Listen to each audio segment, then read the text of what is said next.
local but que lo to que a nivel try de to Naciones implement at the Unidas local estamos level hablando puede resolverse what we have a been nivel discussing at the level ambiental, of social y económico. the Gracias. United Nations in order to ensure that we cover these three aspects: economic, social, and environmental. Thank you. Thank you very much for that input. Our last speaker from the floor today, and I'm afraid time is of the essence here, so I'd like to ask you to please be brief and succinct. That will be Sekou Diallo from AFAD in Mali.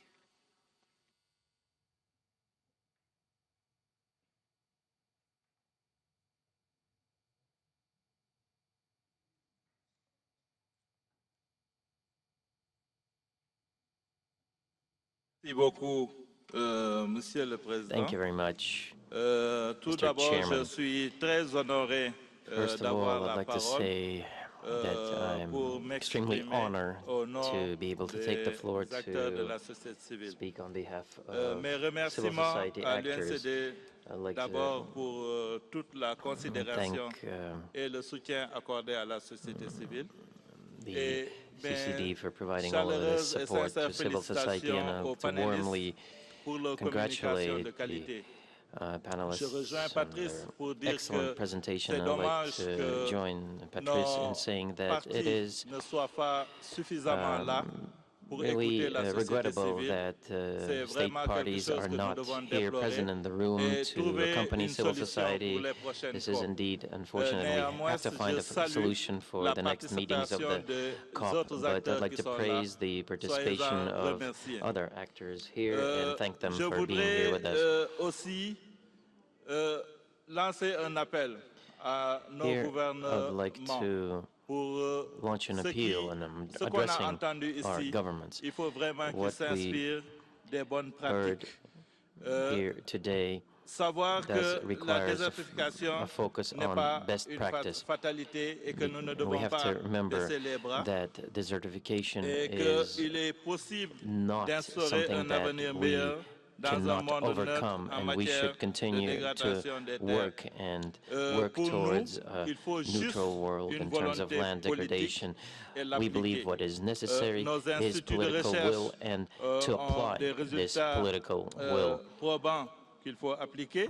We Les have already ONG very good results that we have développent to des implement. solutions qui ont NGOs été come up expérimentées et with validées. solutions that have Il nous been faut maintenant tested des and have ressources, been validated. suffisamment de ressources pour Now, pouvoir what is mettre en œuvre ces required projets. is a Et ça, necessary nous level lançons of aussi resources to un implement appel of these aux projects. And partis, here, we'd like to aux partenaires also techniques et financiers urge governments, pour soutenir technical and financial partners to ensure that they can tout ce qui provide est, this support to toutes les bonnes initiatives.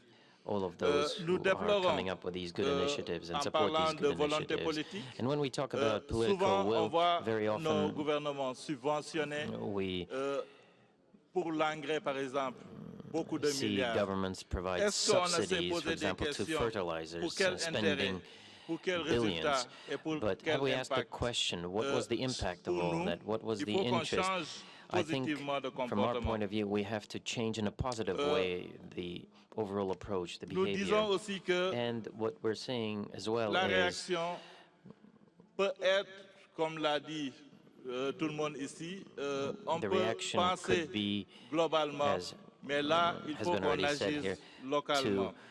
to think about things at the global level, but to act at the local level. And the solutions will be found Donc, and should je be ne vais made pas at être the long. local level. But Je I remercie do not vraiment wish to take tous ceux qui ont too much contribué à time. I ce simply would like to thank succès all of et those à who ces have bons contributed échanges. to the Nous success avons of beaucoup this appris aujourd'hui. meeting and to Félicitations these à tous exchanges. et We have merci. learned a lot today. Thank you.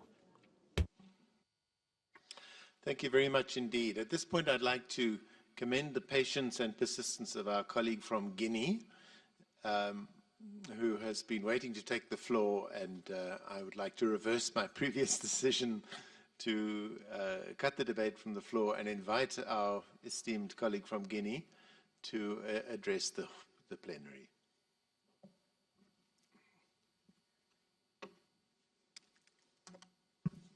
Merci, Monsieur le Président. Thank you, Mr. Facilitator.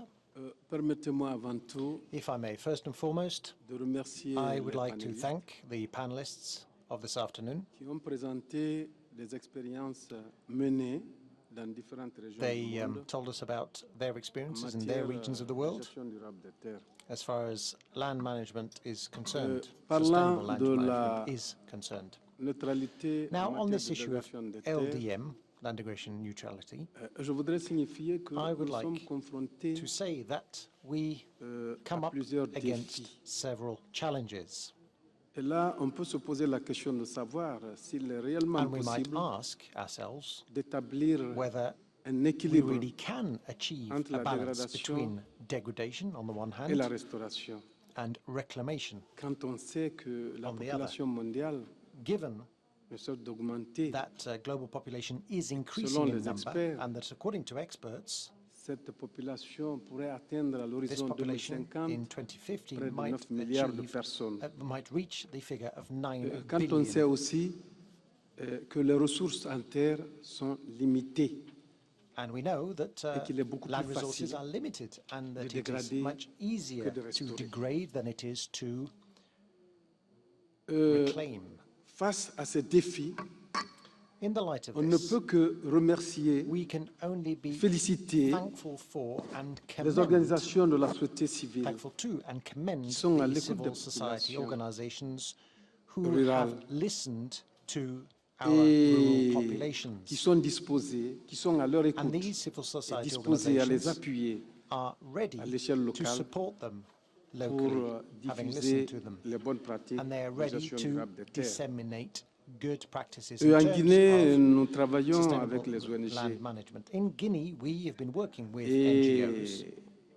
il n'y a pas longtemps encore, And not as long nous ago as constituons nos recently, comités de we pilotage, le steering committee, put together a steering avec seulement steering committee les personnes qui bringing sont de together l'administration, les agents de l'administration. those Mais présentement, persons who were ces involved comités in de the pilotage administration, the government that is. comprennent des Now, représentants des ONG, though, we have added to comprennent that aussi les composition représentants des members communautés of NGOs, ainsi que le members of secteur the privé.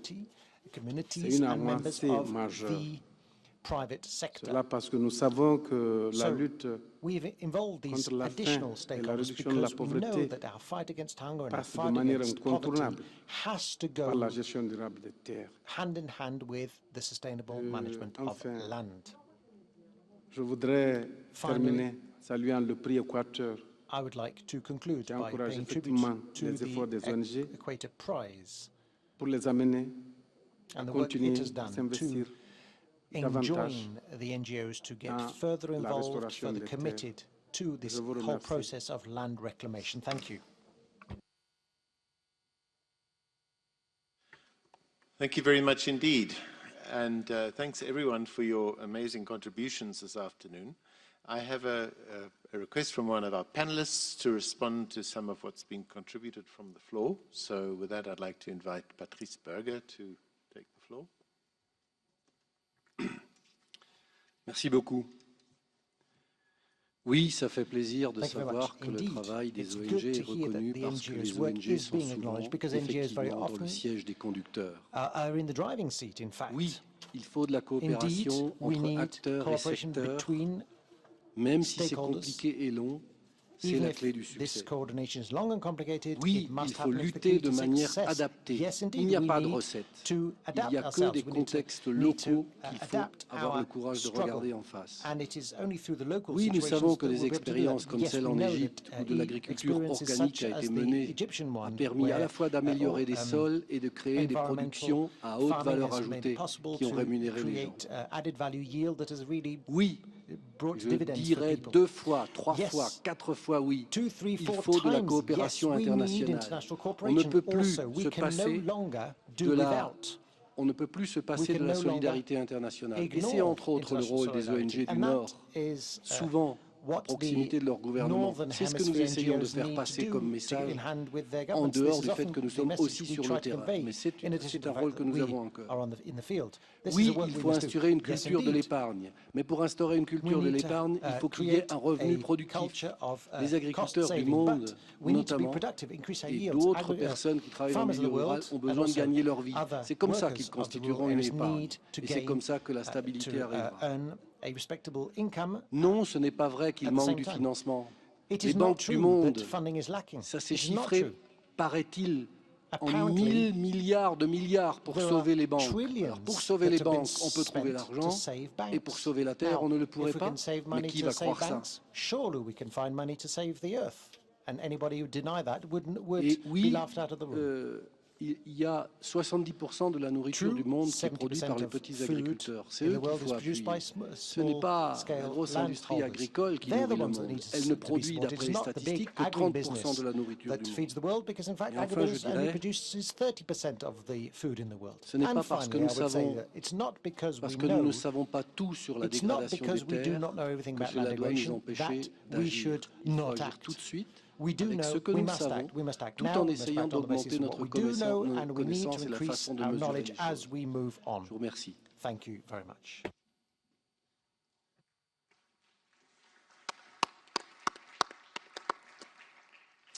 Thank you very much, everybody, for your inputs. We have indeed run out of time, and I'd like to make just a few very short concluding comments and note that we've heard of and seen evidence of a great number of technologies, all of which have contributed to the struggle to use our land more sustainably.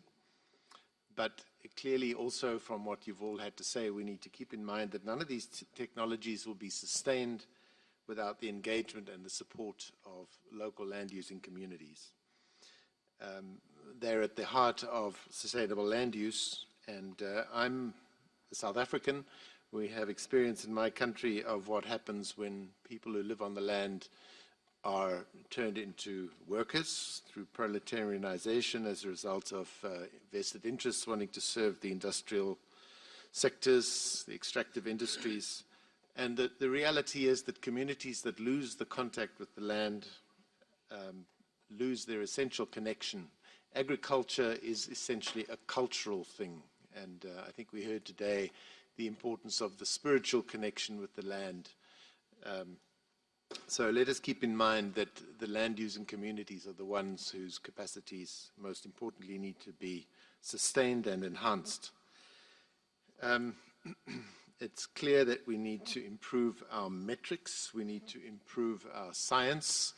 The last great frontier of terrestrial science is the soil itself. The latest scientific findings are producing very interesting results around what happens when we use nitrogen fertilizers on soils, what that does to carbon flux. We need to up our game so that we can truly, in a synergic manner, take this struggle to sustain our terrestrial resources forward.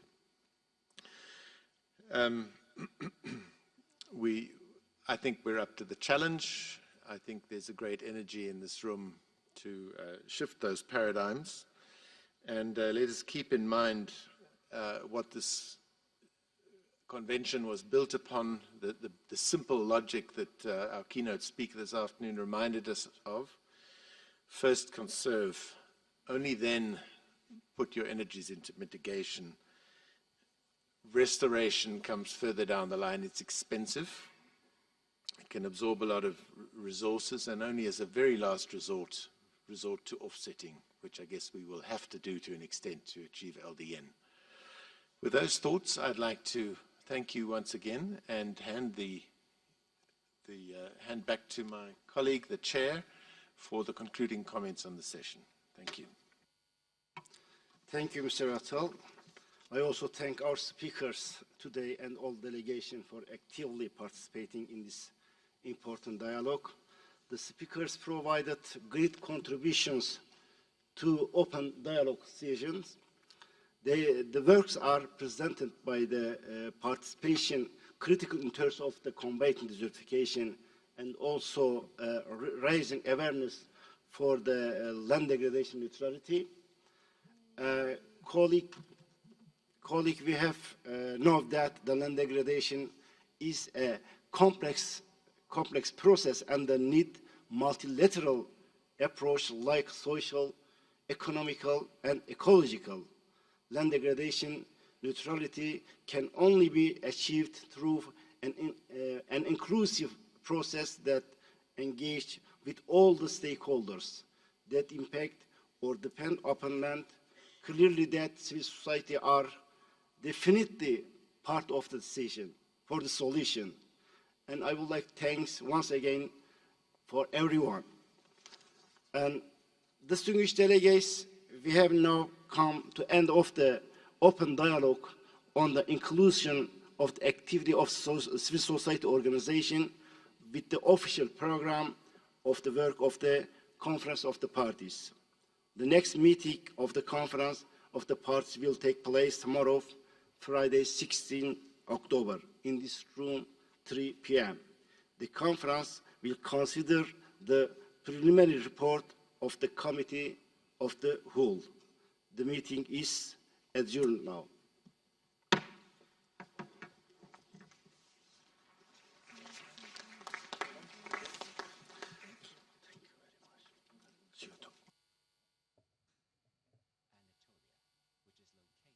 At the intersection of continents.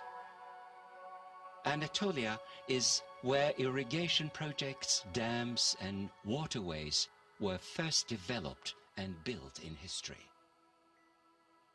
The first irrigation dam of the world was built by the Hittites in 1240 BC in Alajahuk. Even today, the water